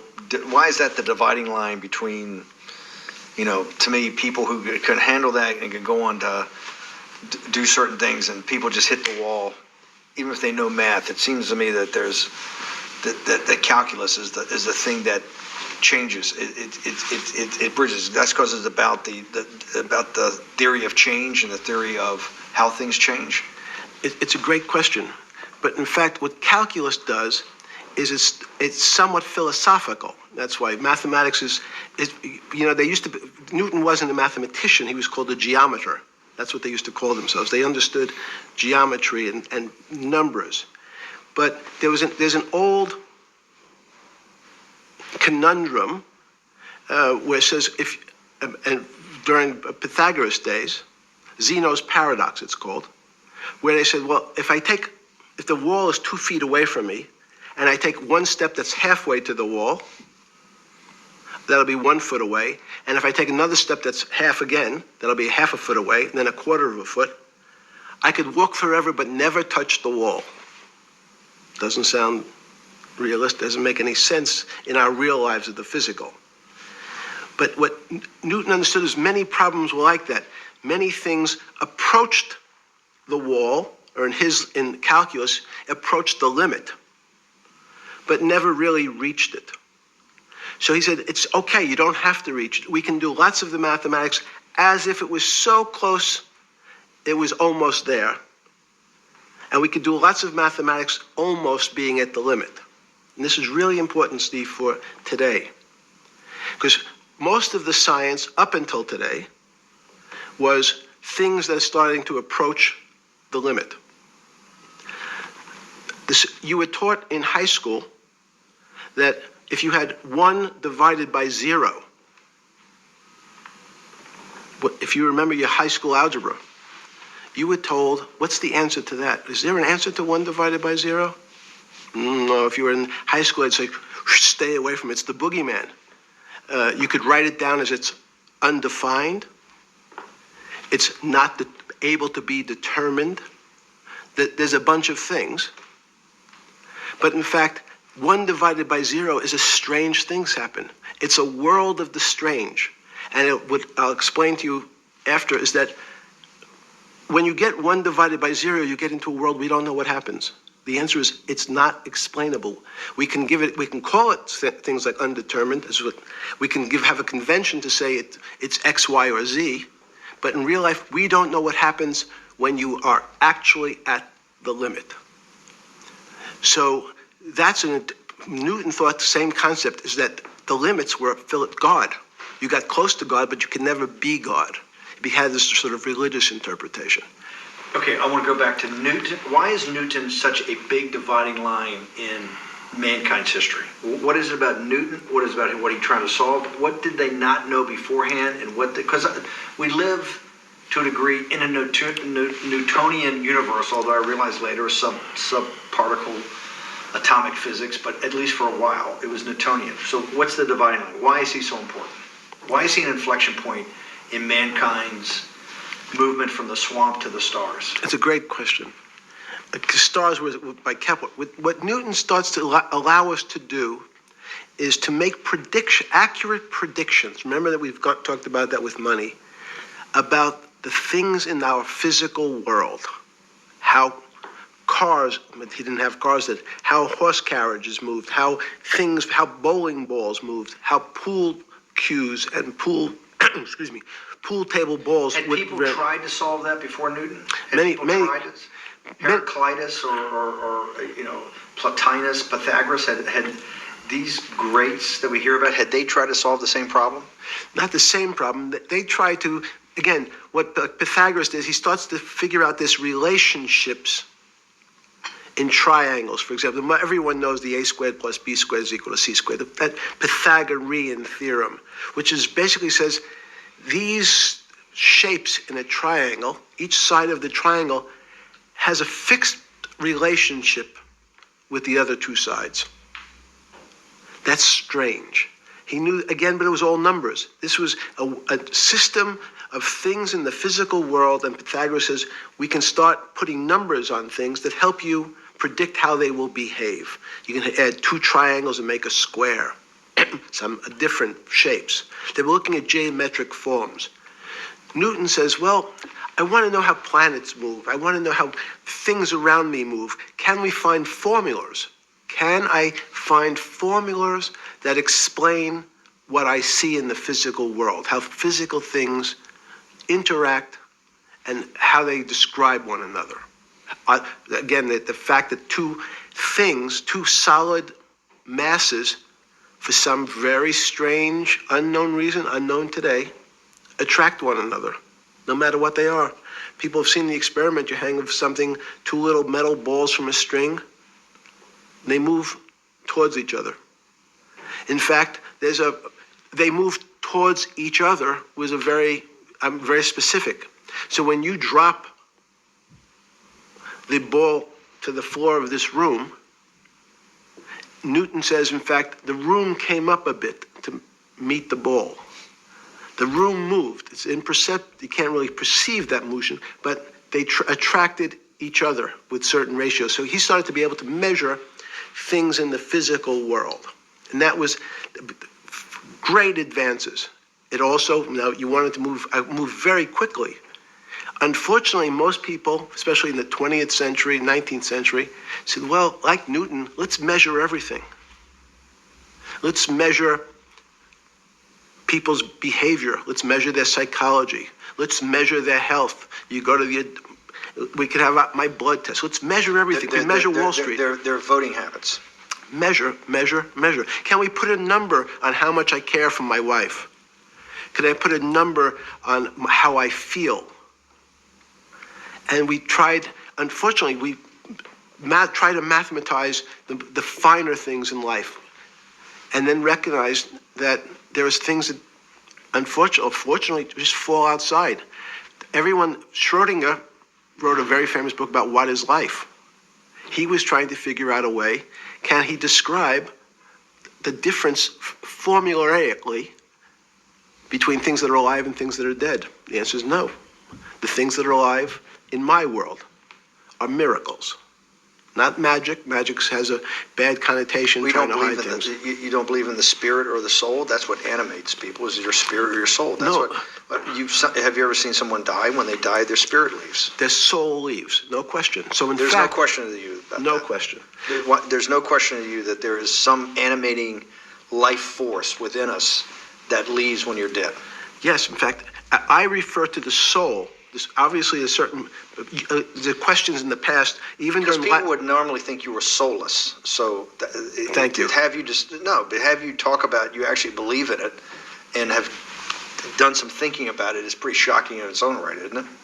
Well, again, mathematics, Leibniz thought. We know Newton was at Cambridge, and he was the head of the math department, right? He's a professor, essentially. Yes. But Leibniz, was Leibniz a German professor? Yes, but what Leibniz said is the soul is so strange, because God took chemicals, which is simply the material, like tables, and he somehow made this material able to have a thought.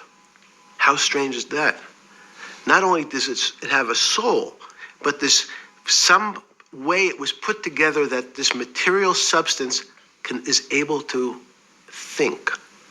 So when you say to me, it's obvious to everyone that there's such a thing as a soul.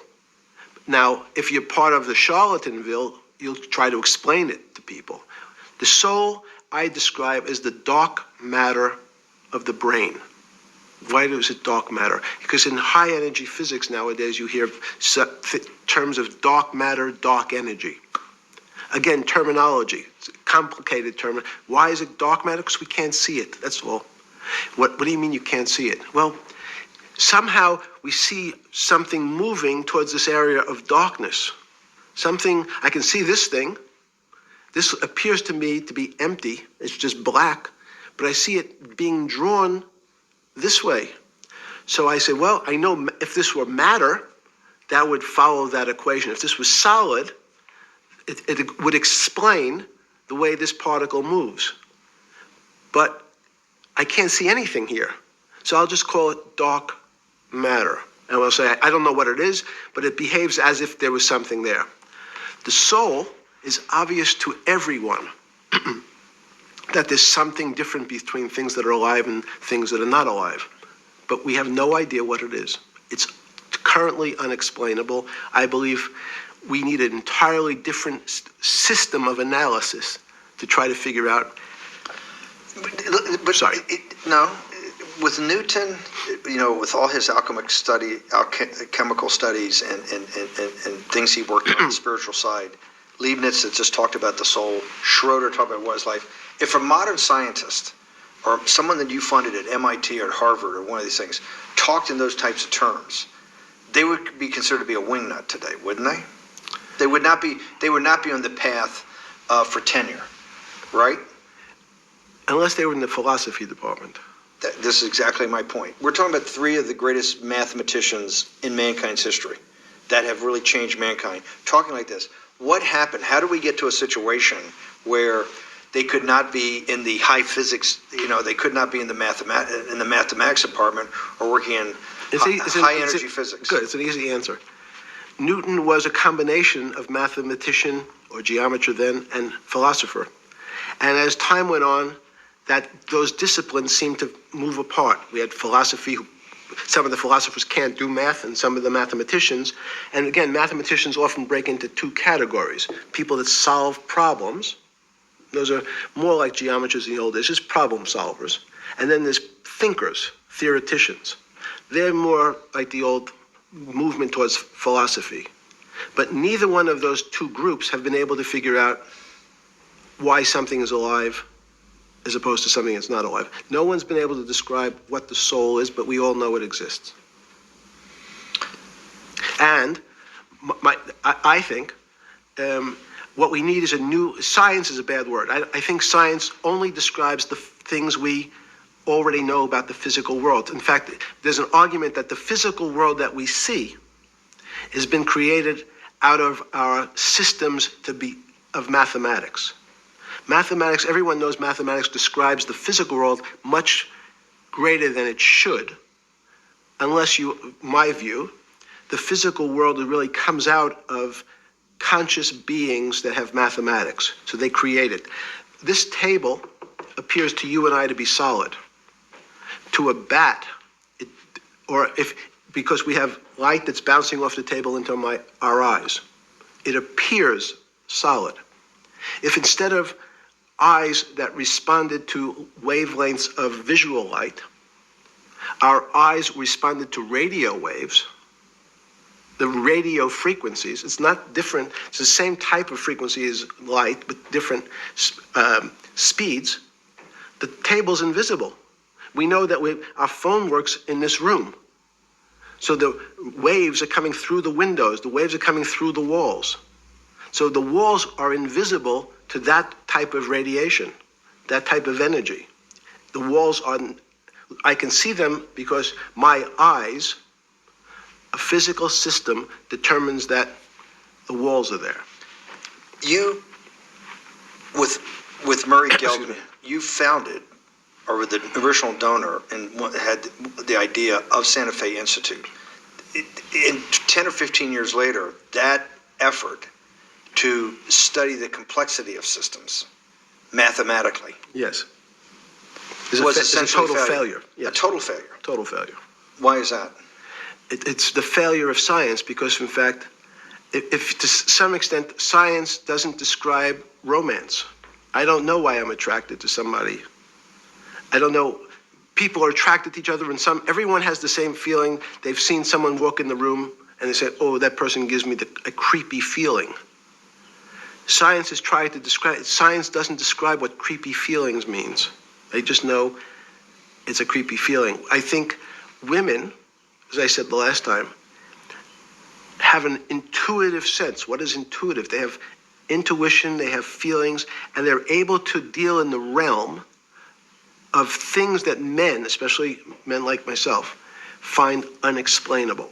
Women have intuition, men see things a bit differently. Men want to measure everything. Women are not really that interested in measuring.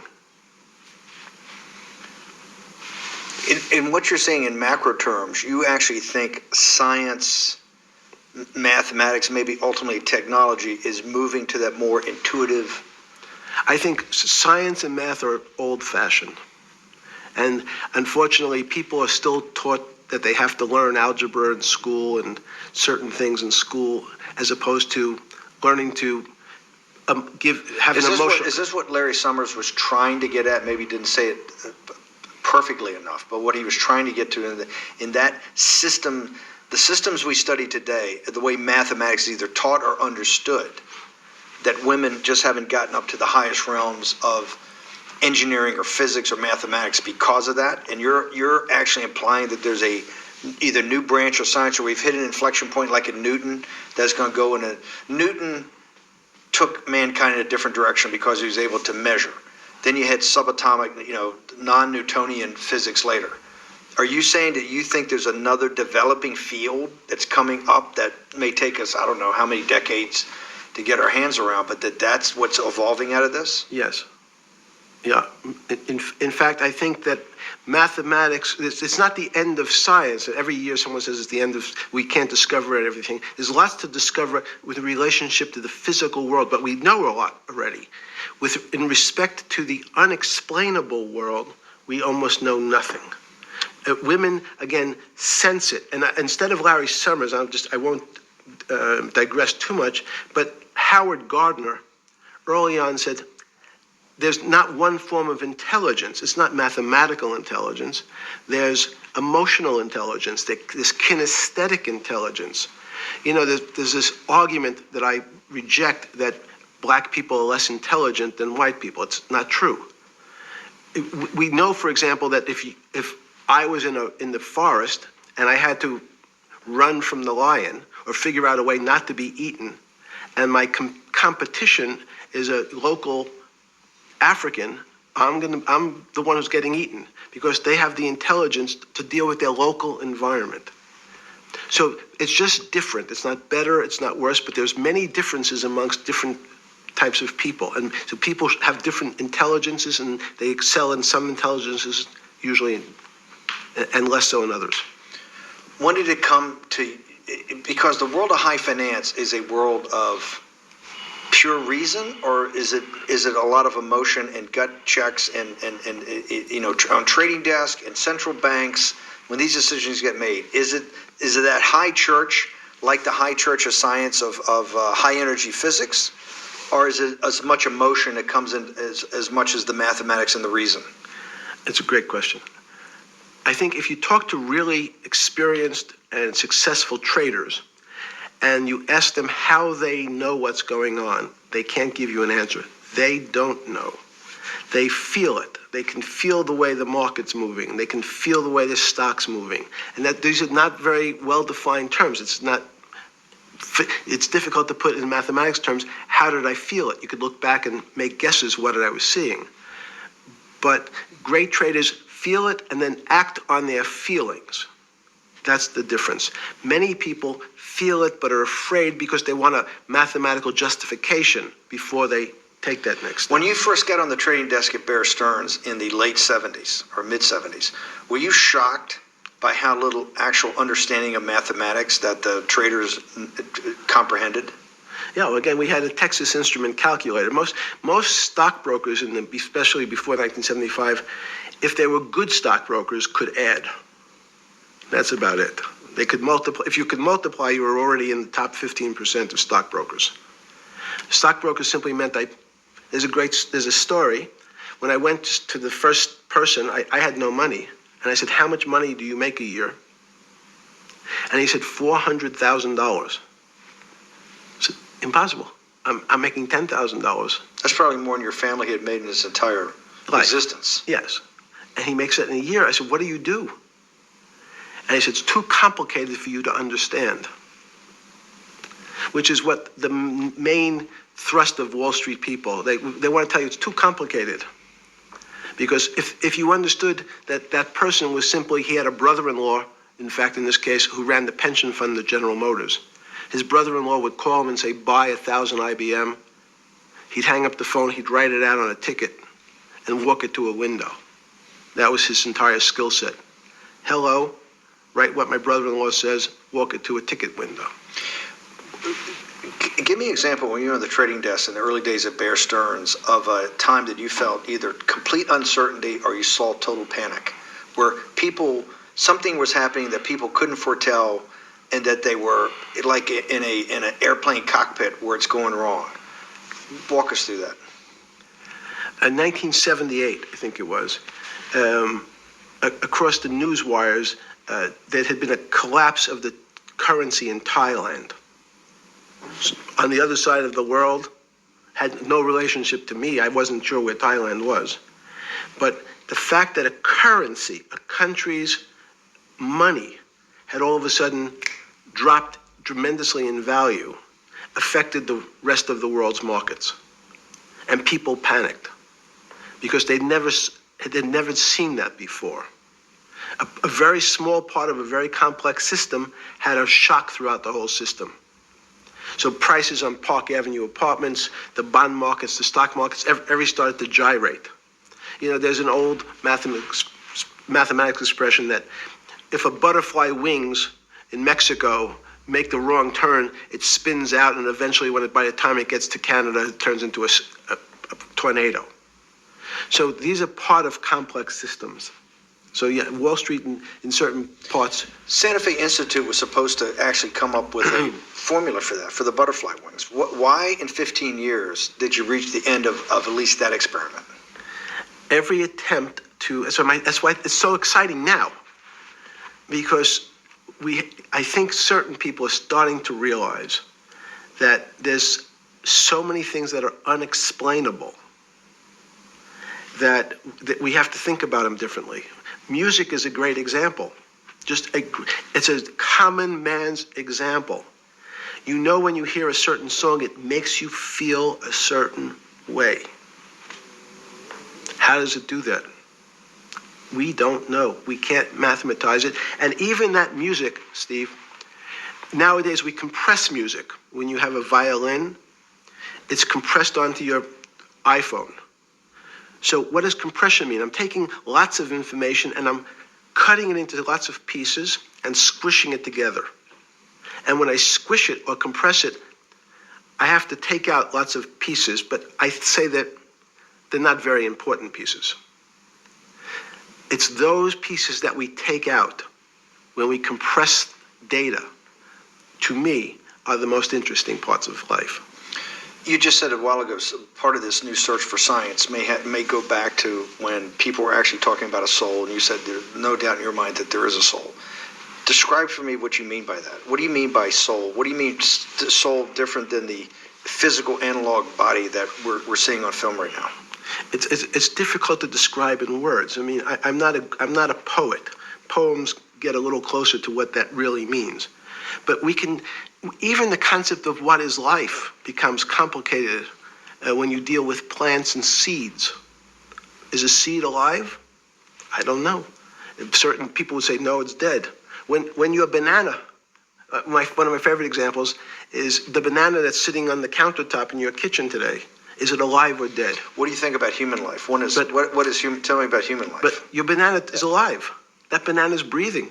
It's on your. You say that's impossible, Jeffrey. No, it's not. Is the banana conscious? All these are words. So everyone's trying to fit a very complicated concepts into a very small box called conscious or alive. These don't fit in that way. So if you put your banana in a bag and put another fruit in with it, the fruit ripens faster because the banana breathes with it. We don't understand most of those things. So you asked the big question. Sorry. You talk about the life. What about human life? What about it? Tell me what do you think? What do you think human life is? It's a miracle.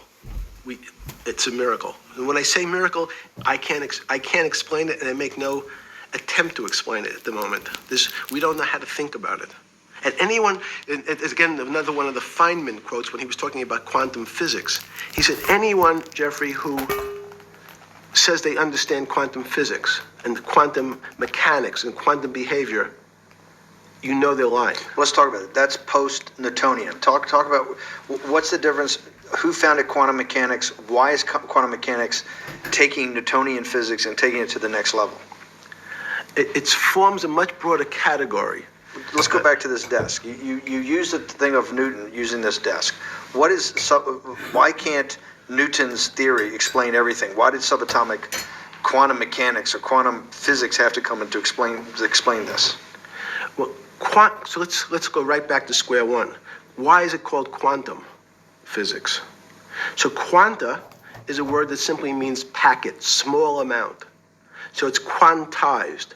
So when we recognized that this table appears, another very complicated word, solid to us, it's really made up of molecules or atoms. And atoms, we've given lots of names to what some of the behaviors. If you were in school, when you and I were in school in the 50s, the model was a little center thing in the middle, and an electron went around and around it. It was seen as a ball that went around and around it. And as we start to look at, say, well, let's see what this ball looks like. I want to be able to examine that little thing called an electron. We found that there was nothing there. There wasn't the thing. It was simply a cloud of energy that we can call an electron. So we already started to see mysterious things as we go into very super small quantities, quantum physics. So quantum physics started to go into the very small, and at very small distances, we see things that we can't explain. We just cannot explain. How am I doing on time? 4 minutes. Fine. And to summarize, no, sorry. Let's go back to human life. When do you think human life starts? It's not these. So you see, this is the question. You're asking me to measure something again.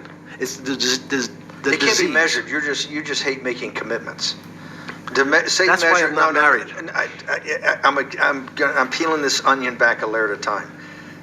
All your bullshit and happy target can't be measured like that. Is that to say measure it's a commitment. You don't even like a commitment when you answer a question. I don't know. As they say in golf, commit to the shot. I don't know what it means to be measured. You do know what it means to be measured. You're one of the leading currency traders, hedge fund guys, or stock market financial wizards. You're in the high priesthood of high finance. You certainly know how to measure. That's why you're a billionaire. Any other answer besides that is total and complete bullshit. And you know it. I know very few things. You know things can be measured. You measure every day. You weigh and measure every day. You weigh and measure people. You weigh and measure leaders. You weigh and measure economies. You weigh and measure politics. It's a very good. You weigh and measure. Hang on. Your whole life, in fact, is measuring. So what you've now done is a great thing. Is you've used the word measure, a mathematic term, in the common vernacular and abused it. So I don't even recognize what it means. It's so abusive to my field. Why? And let's go to that. In mathematics, measure means what specifically? There's no specific. It's an approximation, or giving something a number. Einstein said, we're not asking you to go to the 9th decimal point. You didn't say that before. No, you're not going to the 9th. I don't even. What if I say measure how tall are you? You'd say in your case 6 foot. 6 feet. But is it 6 foot 1 inch? give or take, between 5'11" and 6 feet. But what's that? But I want. So the question is, I want an accurate. I got Zeno's paradox. I don't even know what it means to Right. measure you. Am I measuring the top of your hair, the top of your skull, and the finer, the more. You're being rabbinical. This is like. I shaved my beard off. I used to be rabbinical. No, my point is, isn't that going through the Torah where you're parsing every definition? No, so, however we broadly define measure, your life literally is about measurement, is it not? it's about putting numbers on things so that I can try But that's my measurement. best. You can call it whatever you like. If that Well, what makes do you feel better. What do you know? No, I Because wanna I'm make you relating happy. back to your scientific inquiry. Even a number, people don't. A number is a complicated. When did thing. you come? When did you come to this When did you come to this aha moment? Was when it was in your solitary confinement, when the biggest financial crisis in world history was going on in your 7x9 jail cell with your metal bed and your two brushes because you were a trustee with the brown uniform on, trustee spelled wrong. Is that the moment of clarity that you had about science and Newtonian physics and everything that we can measure is really not going to be the way we go forward? It's going to be much more esoteric, emotional intelligence thing. Was that your moment of clarity? I wish it was, because it would make such a great story for this interview, but it's not. It's the fact that I lead such a privileged life to come across. But when did you? If it didn't happen then, when did it? Or did it happen before? I was going to hopefully get to the. Okay. I'm in a privileged position to have some of the world's smartest people come to my house and tell me what they think about different subjects, and I finally realized that the thing that they had most in common was there was this area, no matter how smart they were, that when I asked them the questions, they said they'd have to resort to a 500 or 1,000-year-old response to that question, which was, I don't know. You know who else found that out? Socrates. That's what Socrates kept doing, right? Socrates kept asking all the experts. He would go through, question after question after question, and realize at the end they didn't really know. They really didn't basically understand what they were talking about. And one of the things that people won't enjoy, it turns out that potentially one of the bad things to teach children is how to write. It's writing, reading, and arithmetic was everyone's supposed to be taught, but writing forces you into a very narrow channel of thinking. You have to write in a certain form, in a certain way, in a certain linear pattern. So your thinking becomes somewhat narrow. The reason I brought up writing is one of the recent discoveries of mine with respect to Socrates, Plato, and Aristotle is they never wrote anything. They spoke, and people around who could write wrote. Socrates could think. So that was. Jesus of Nazareth was the same way, right? Never wrote anything. I thought he was a carpenter. He was a carpenter. Didn't he need like a little carpenter's tonight? I don't get that. But at least his written record. Right. One last thing. Sure.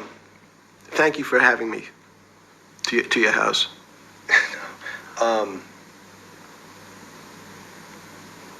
Vegetable juice. Let's go back. Look what vegetable juice does. When did that? The beginning of that. Was there any one aha moment in all these great thinkers? Did it happen before 2008? Was it after?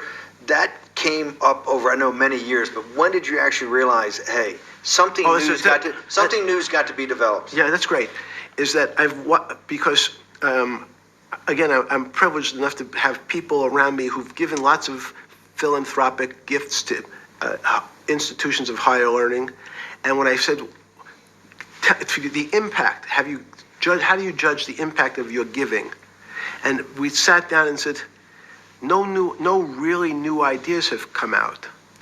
And I realized that, of course, it hasn't come out because we've been looking at using science and mathematics, and it's the wrong tool. It's obvious. Institutions that are set up and try to put forward knowledge and understanding and truth, should they take your money? Derek Bach at Harvard said, taking money for good causes is a good thing.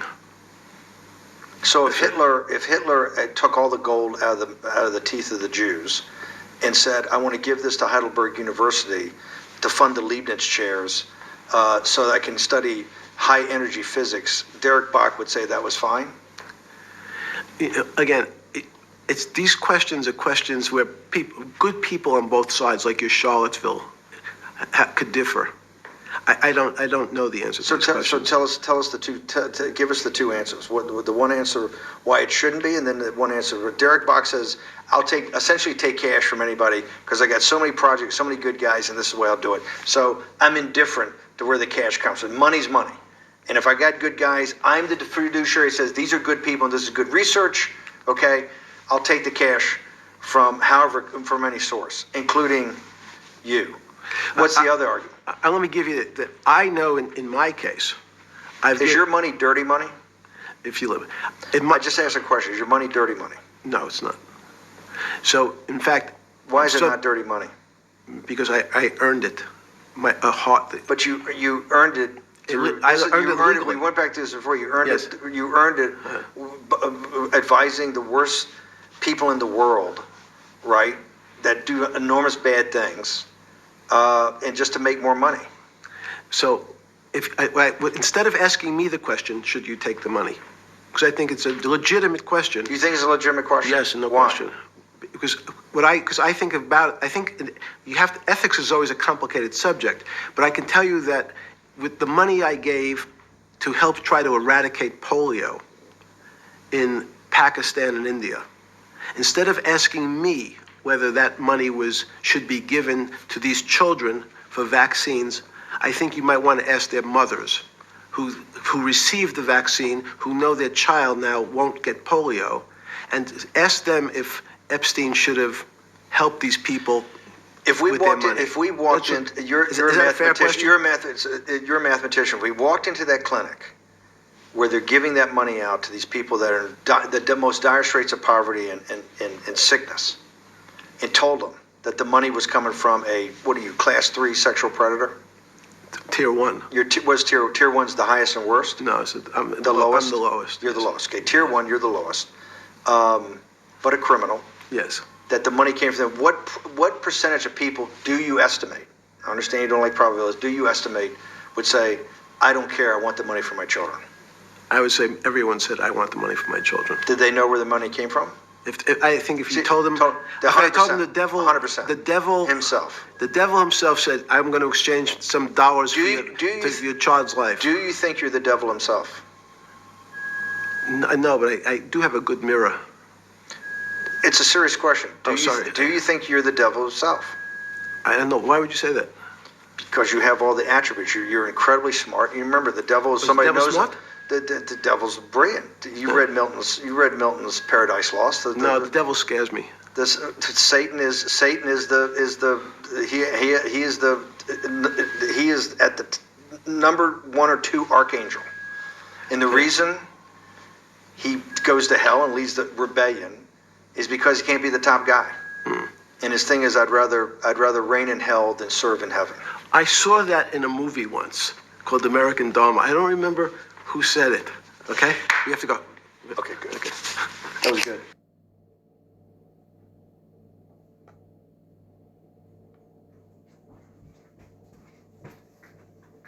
Can I ask you about what? Yeah, interesting interview, and it's very smart and interesting. I enjoyed the mathematical and geometry about that, but to think that someone as smart as that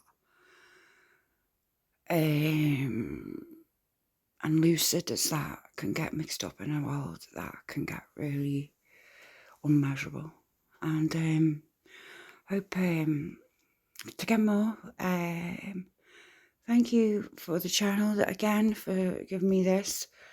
Well, I'm trying to get as much as I can before I don't find it again, because I don't see it for some reason. And thank you for watching. Bye.